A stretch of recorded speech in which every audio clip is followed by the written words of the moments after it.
अखिल और बिमल पार्टनर्स हैं, इनकी प्रॉफिट शेयरिंग रेशियो 3:2 है। अखिल ने लोन दिया फर्म को 1 लाख रुपए का 1 जनवरी को, और उसी तारीख में फर्म ने बिमल को लोन दिया 1 लाख रुपए का। ठीक है जी, दोनों में अंतर है।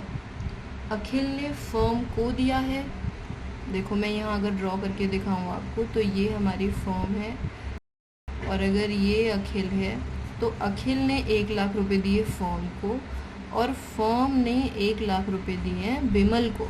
ठीक है जी, तो इसने लोन इससे लिया और फिर इसको दे दिया, ऐसा सीन है कुछ। अब उनके पास इंटरेस्ट से रिलेटेड कोई एग्रीमेंट नहीं है। आगे क्या लिखा है, Akhil had also given his personal property for firm godown at a monthly rent of 5000, और अखिल ने साथ में 5000 रुपये पर अपनी प्रॉपर्टी भी रेंट पर दी हुई है फर्म को। अब फर्म के पास प्रॉफिट हुआ 1,03,000 रुपीज़ का, इन सारी एडजस्टमेंट्स के पहले ही है ये प्रॉफिट। तो हमें बताना है कि दोनों पार्टनर्स में क्या प्रॉफिट बटेगा। यहाँ पर हमें P&L अप्रोप्रिएशन नहीं बनाना है, सिर्फ हमें ये बताना है कि पार्टनर्स के पास कितना कितना हिस्सा जाएगा। चलो तो पहले हम सारे खर्चे निकाल लेते हैं। उन्होंने क्वेश्चन में हमें प्रॉफिट दिया है 1,03,000 रुपीज़। ठीक है जी, अब अगर मैं बात करूँ अखिल की, तो अखिल ने तो फर्म को लोन दिया है, हाँ कि ना, यानी फर्म के लिए तो लाइबिलिटी बढ़ी।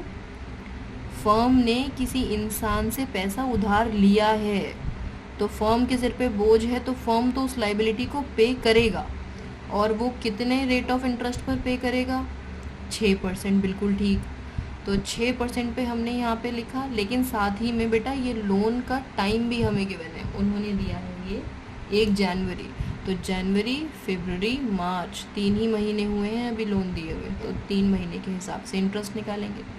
और जब आप इसे सॉल्व करोगे तो आपका इंटरेस्ट आना चाहिए 1500 रुपये का। देखो ज़रा चेक करो, 1500 ही आ रहा है। अब अगर हम बात करें आगे अखिल के रेंट की, रेंट भी देना है हमें अखिल को, ये भी पैसा हमारी तरफ से अखिल को जाएगा, और साथ में और क्या जाएगा, 5,000 रुपये 12 महीनों के हिसाब से, यानी बेटा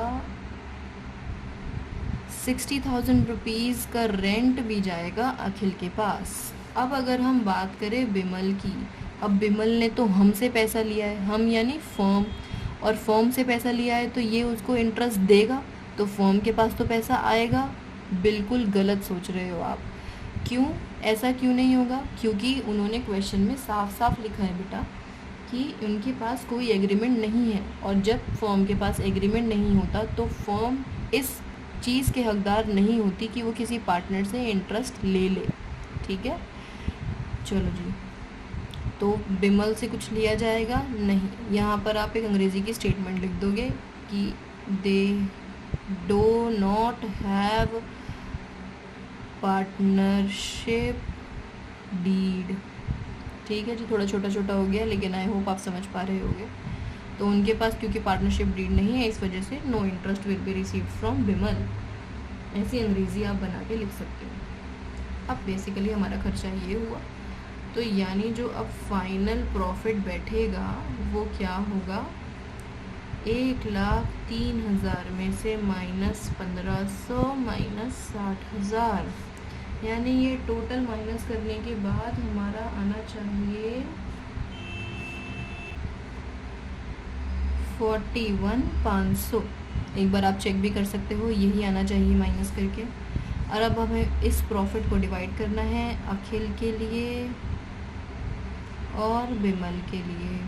अब अखिल की अगर हम बात करें तो बेटा अखिल के पास 41,500 में उसका शेयर 3:2 है, यानी 3/5 इसका, 41,500 में 2/5 इसका।